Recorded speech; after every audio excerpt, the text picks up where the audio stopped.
The Oscar goes to One Battle After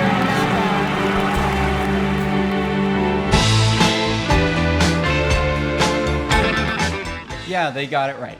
Sinners was an incredible movie, so it's saying a lot when I say that I don't think there was ever a question that One Battle After Another was the movie that deserved Best Picture. Any other year, Sinners probably could have just run the table with the awards, but it just happened to fall on a year where it was going up against an all-timer of a movie. Sorry, it happens. Thankfully, it doesn't matter all that much. Ryan Coogler still got an Oscar. As much as the pundits wanted to create a fight between these two movies during the campaigns, we just got to see the filmmakers behind the two best movies of the year walk out happy, and the whole room feeling a real excitement around that happening for both of them. But you know who the real winner is? Me! And you, and everyone else. We just got two absolutely killer movies this year. Both of these films managed to wrap masterful filmmaking, thrilling action, and a provocative perspective on the world all into one package. I'm a believer in the power of entertainment. As special as the feeling was that a movie like Sentimental Value left me with, these are two movies that do it all. Though only one of them makes me cry like a baby every time I see it. So surely this can only mean good things for the future of cinema, right? Right? They say the truth hurts, so I lied to you. Yes, I lied to you. I love the blues.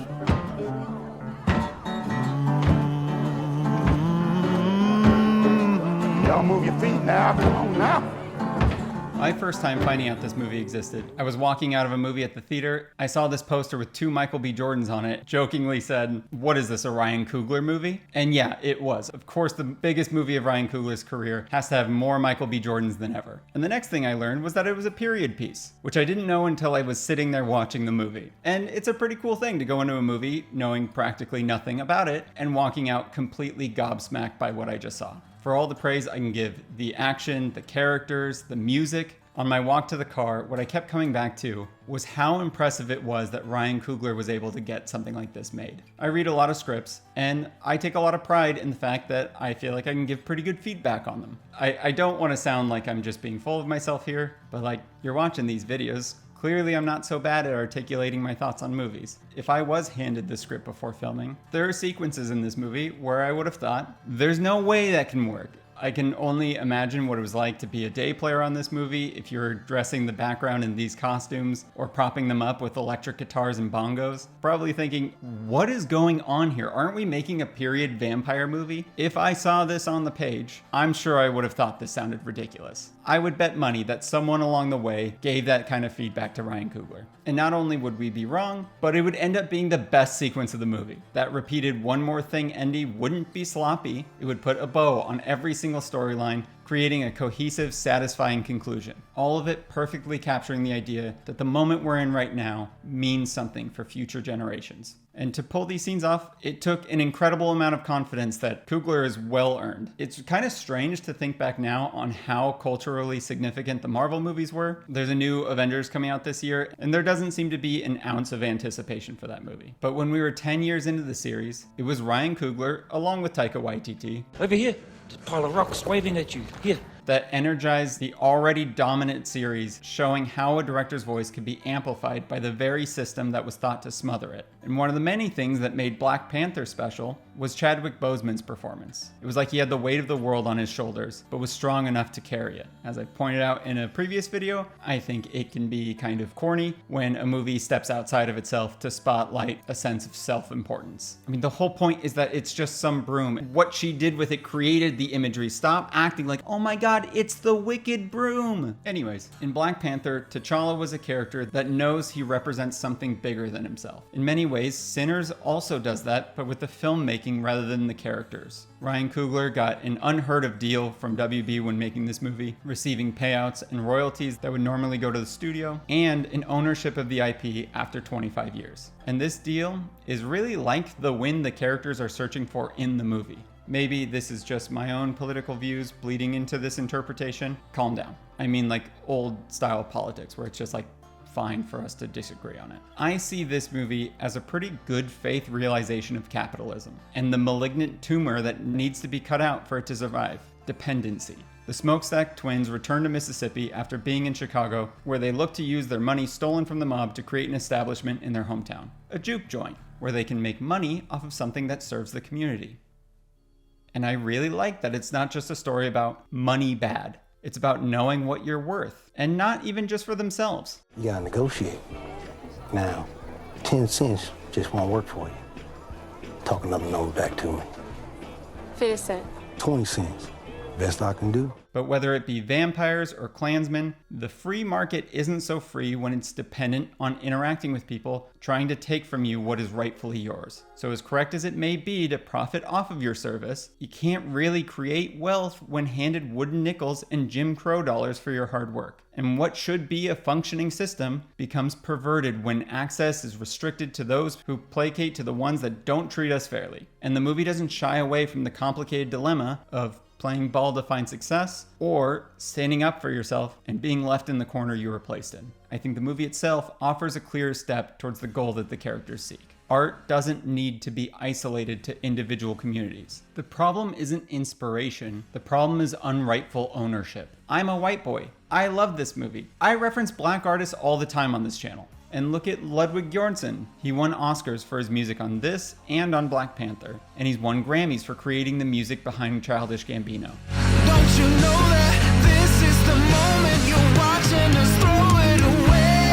And that's because black art doesn't need to remove its blackness to be appealing. This idea that protecting our culture is done by warring with others is the same separate but equal bullshit they dealt with back then. This is a system built to reward those with great ideas. And yet the people who act like its biggest champions are the ones weaponizing it against us. I'm a vampire. These are the people who have fought the good fight for generations. And that's not just for them, it's for all of us.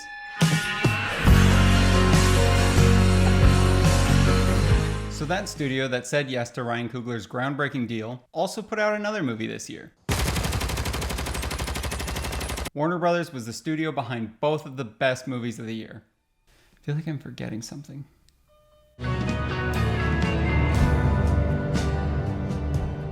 Make that the 3 best movies of the year. Honestly, this movie probably should have been nominated for Best Picture. We're not really in the era where the cool movies get snubbed. And like, no shade, but if we're already going to be nominating the popcorn movies, what are we doing here? Weapons was so great.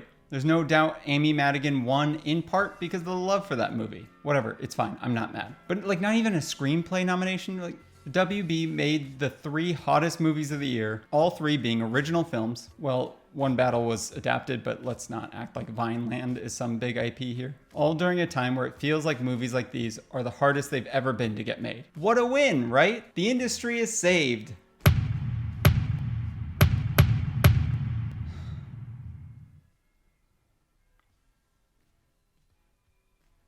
Whether it be Netflix or Paramount, the Warner Brothers acquisition is bad for everyone. And I guess quick note, when I say things like we or us or everyone, I'm of course referring to people, which I personally do not consider corporations being. Or the lizard people either, I guess. For those of us in the industry, it means fewer jobs during a time where, I'll be honest, it's pretty brutal out here, but it means a worse product for everyone. You might look at these 3 movies and not care about the studio that produced any of them, which ideally is perfect. You shouldn't care. But why is the studio responsible for the best movies of the year and the best TV shows of all time, even in consideration for being purchased by these lesser studios? I mean, what would you say are the best shows HBO has ever made? Sopranos, The Wire, True Detective, Succession, Game of Thrones, Oz, The White Lotus, Curb Your Enthusiasm, True Blood, Chernobyl, Euphoria, Barry, Big Little Lies, Last of Us, The Rehearsal, Veep, The Pit, Task, and what has Netflix made that's anywhere near that quality? You may have watched Breaking Bad and Mad Men on there, but those were made by AMC. You're goddamn right. I mean, Adolescence was good, but the obvious one is House of Cards, the very first show they made. HBO's namesake was to bring theater quality filmmaking to your home, but it was Netflix that modernized the idea. And here's the thing, the Netflix today isn't interested in quality. They are interested in content. They sold us on the idea of quality to get people hooked, and then slowly but surely degraded the product once we were already used to having it around, because high quality products are unsustainable for how they are selling it. Yeah, sometimes there is great stuff to watch on there, but 90% of the time it's on as background viewing. Mark is very emotionally available To me, it's a bit of a red flag. Or it's Miss Rachel, so I can get a chance to cook. At the time of writing this, Paramount just beat out Netflix's bid, but they aren't any better of a suitor. These companies aren't interested in making Sinners or One Battle After Another or Weapons for your living room. They're interested in making movies a thing that's on in the background while you stare at your phone. And I don't want to hear all this bullshit about the movie theater being too expensive or how big your TV is or my views being outdated. Technology may be advancing, but it has not supplanted the experience of going to the movie theater. When was the last time you turned on a movie or a TV show and you didn't pause it to go do something in the middle of it? You probably didn't even pause it. When was the last time you put down your phone and engaged with the thing you sat down to watch? I do believe in meeting the people where they're at. If you're watching this on your phone, you don't have to put it away.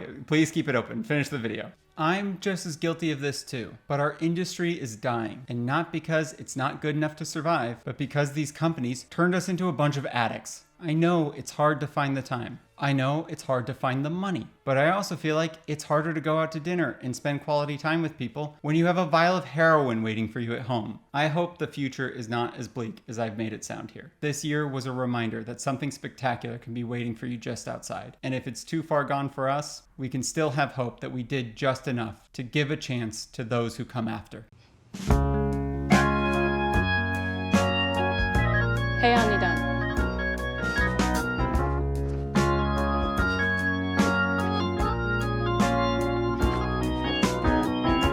This is one of the best movies of all time. I don't think it should be overlooked how rare it is to see one of the greatest directors alive put out a film that is so immediately rewatchable. It's one of those movies that should be seen as essential movie watching. Like the kind you used to hear boys say, "You haven't seen it?" Oh my God, you've never seen The Godfather? This movie is a rich... Now when someone says they haven't seen anything, it's like, yeah, I believe you. And they go, I'll have to check that one out. And then they never do. It's infinitely quotable. Pretty small beers.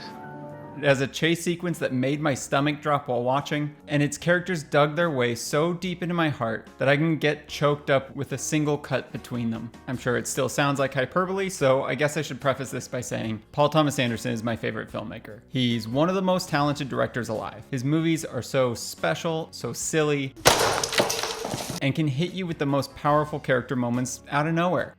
Idiot. Oh, fucking idiot. Also, he's got the best close-ups in the biz. For a long time now, I've considered Punch Drunk Love to be my favorite movie. Before that, it was There Will Be Blood. It may be too soon to say, but I feel like where There Will Be Blood was the most important movie to me as a teenager, and Punch Drunk Love was the most important movie to my 20s, I can see One Battle After Another being the most important movie to my 30s. As a girl dad who worries a lot about the mess of the world we've made for our future, this movie feels like it was made specifically for me. Granted, I have a teenager and not a teenager. In a way, One Battle After Another is about the rocket ship of youth, where you go off into the stars and see your dreams become reality. Eventually, you land back on Earth, and the day comes where your old battered parts become repurposed as the propulsion for another ship. And as you ascend once again, you find that the only way for the ship to leave the atmosphere is to leave you behind. On your descent, watching that new ship of youth sail off into space, you can either resent the fact that you're left behind and that you'll never see those stars up close again, or you can enjoy the view of the ship you've sent off to live among them. The thrusters are parenthood, and the ship is a kid. Freedom's a funny thing, isn't it? When you have it, you don't appreciate it, and when you miss it, it's gone. It's just gone. Poof. Or less colorfully, a friend of mine recently took his daughter off to college and his heart was broken. And he said, you know, if I had known she was going to break my heart, I wouldn't gotten this close to her, you know? The movie follows Ghetto Pat Calhoun, demolitionist for a radical group of revolutionaries and lover of the leader of the group, Perfidia Beverly Hills, who betrays them, sending Pat into hiding along with their newborn daughter. The movie picks up 15 years later, where he's now Bob, the, stoner. Get that sort of vintage, you know, that sort of crackling tube sound. It's the confluence of worldviews that all parents face. Right when his daughter Willa, whose world is expanding, wants to go out and have the experiences of her own, Bob is at the time when his world is most constricted, having spent so long focused entirely on his daughter that he's forgot what it's like to care about anything else. I don't get mad. I don't get mad about anything anymore. So when the psycho he pissed off in his past life begins hunting them, Bob has to tap into that fire he once had in him to protect her. And he basically accomplishes nothing for the whole movie. Even when he gets the chance to be the big hero, the movie doesn't even bother showing us how badly he misses. At face value, it's a really goofy character. And my God, is Leo so good at it. Sorry, man. And not to undersell the Oscar-winning editing of this movie, but it is such a gift to have an actor who can control a scene with every expression. You don't need to find the pacing in the edit when you got Leo doing it all in camera. Don't panic. Don't fucking panic, Bob. Keep your shit together. And his performance not only makes that a blast to watch, but he is far more than a buffoon trying to remember passwords. There's a heartwarming beauty to his perseverance when the best he can ever do is to get up and try. Because all that fire that was once in him has now been passed on to Willow. And this movie won the first ever Oscar for casting, and it's not hard to see why. I mean, rewatching it, I find myself staring at all these people on the edge of the frame, with every scene just being packed with the most interesting faces. But the real discovery in the cast is Chase Infinity, who came out of nowhere and gives an exceptional performance. I especially love her in this scene when she's caught having a cell phone that she's not supposed to have. And she's just perfectly capturing how sharp she is to know better, but the sly, rebellious stubbornness that you can imagine her mom having when she was her age. And she has to go toe to toe with the most incredible performance from Sean Penn, playing this small-minded bundle of hatred with what I can only assume his direction was a gay little walk, as Colonel Stephen J. Lockjaw. And it's nearly impossible to take your eyes off of him. Though if you can, there's something really funny about this guy with sunken eyes in the foreground here, with Lockjaw looking to join the authoritarian white supremacist Christmas Adventurers Club. Merry Christmas, Hail St. Nick. Merry Christmas. He looks to erase any history with Perfidia Beverly Hills to preserve his racial purity. And while she's pretty much only in the first part of the movie, Tiana Taylor gives such a powerful performance that Perfidia's presence resonates through the entire movie. I feel like I have to mention this movie came under a little bit of fire in some corners over this character. And while I get that this might not be how some people would like to see a revolutionary black woman portrayed on screen, I just think it's kind of silly to want a character in a PTA movie to be an idealized caricature of what you'd like to see the character be. His movies feature deeply complicated characters with a level of loving honesty that can be rare to find. People are messy. Perfidia is an impassioned, strong, independent woman who finds herself falling in love with that strength and losing sight of her ideals. Maybe I just don't have enough attachment to the image of revolutionaries, but I think people who have a problem with this might just not have the experience to know what it's like for a strong-willed woman with plans of accomplishing more in her own life to go through having a baby. And I don't know how you can see a scene like this and not see how real of a person it's portraying. Something I love about this movie is it shows how difficult it is to try to change the world for the better. I'm not even sure how good their plan was to begin with. I get standing up for something, but at a certain point, you're kind of just bank robbers. These idealized goals don't account for the fallible nature of the people trying to accomplish them. They want to shape the world in how they would like to be, rather than how they are. So any self-motivated act can lead to their complete undoing, which makes for an uphill battle when the threat they're facing is empowered entirely by being self-motivated. And we see how authoritarians can make up any excuse to do whatever they want. Give me a reason to deploy in that town.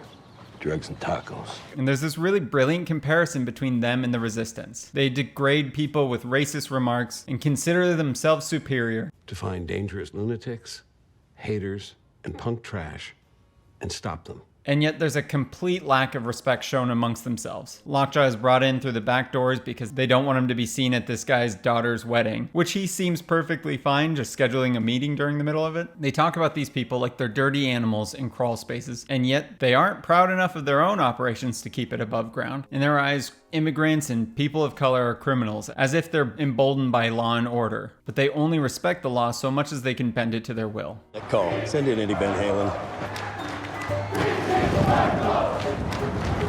On the flip side, a real community is when people look out for each other. Bob is brought in through the front door and introduced to every member of the family, ushered by Benicio del Toro's sensei wearing cowboy boots who's the chillest dude alive. No one needs to even know who this guy is to be willing to help, because the only thing they need to know is, fuck those guys. All you need is an eye for spotting the real bad guys, and suddenly it becomes easy for people to come together. Whether it be a nurse, a guy on the side of the road, or some dude skateboarding in the street. It's a beautiful thing when we come together. And there's an importance to every person that comes on screen, with the camera having an awareness to all of them, always catching the exact right reactions at the exact right time. It's a film that feels meticulously crafted.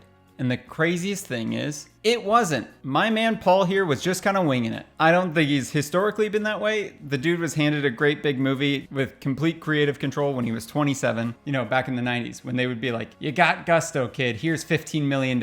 He was cocky and wanted to show off how good he was. And most directors do, so they plan endlessly to make the most brilliant thing they can possibly make. Even as recent as Phantom Thread, another masterpiece, it was apparently a pretty brutal shoot, filming on location at these ancient houses, shooting the whole thing in chronological order. But maybe it was his last film, Licorice Pizza, where he realized he doesn't need to work so hard anymore to be able to kill it. He shot by his house, filled the background with his kids and their friends, and at the end of the day, the whole family would come back and watch dailies together at their home. With a $150 million budget for this movie, when asked if that made him approach filming any differently, he said, as big as it is, it was still the same 15, 20 dopes around the camera that it always is. And for the big climactic scene, the script read something along the lines of, car chase happens. And then on their way to scout another location, they drive on this road they start calling the River of Hills. And Paul stuck his phone on the dashboard and goes, hey, what if we just shoot here? And goes on to make one of the greatest car chases ever put on film. Obviously, my characterization is underselling the amount of thought and prep that went into making this, but with this movie, PTA is at the point where making one of the best movies ever just kind of comes naturally to him. I'm sure for many of the people working on a project at this scale, nothing is more worrying than someone telling you, don't worry about it. But this is a film that knows what makes people come together and how that is best put to use with what's really important. Amidst the chaos, surrounded by people willing to help, Bob still couldn't make this his moment to be the hero for Willa, because it already happened. It's your dad! When he raised a woman capable of meeting the moment herself.